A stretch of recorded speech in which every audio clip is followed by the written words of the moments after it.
Le sport, à présent à moins d'un mois du début de la Coupe du Monde. Le 15 de France recevait l'Écosse hier soir à Saint-Étienne pour son deuxième match de préparation. Après la défaite de la semaine dernière à Édimbourg face à ces mêmes Écossais, les Bleus l'ont cette fois emporté, mais de justesse, 30-27.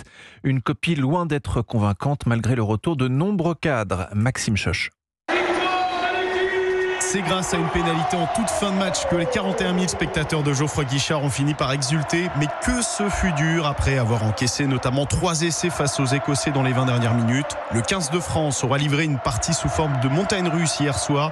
Un jeu brouillon avec par moments des fulgurances, notamment 2 essais coup sur coup pour entamer la deuxième période. Les cadres de Fabien Galtier faisaient leur retour sur les terrains après 2 mois sans jouer pour beaucoup, à l'image du capitaine Antoine Dupont. C'est un premier match où il y a des bonnes choses, d'autres qui le sont un peu moins. On a pu tous prendre du rythme collectivement et c'était ça qui était important ce soir, avec évidemment la victoire. Une victoire dans la douleur pour les Bleus, mais pas alarmante pour le sélectionneur Fabien Galtier. C'était une reprise. Les Écossais, qui est la 5e nation mondiale, jouent leur 3e match. On n'en est pas même à un niveau. C'est bien d'avoir joué l'Écosse 2 fois en préparation. Et là, il nous reste encore deux adversaires très difficiles à jouer.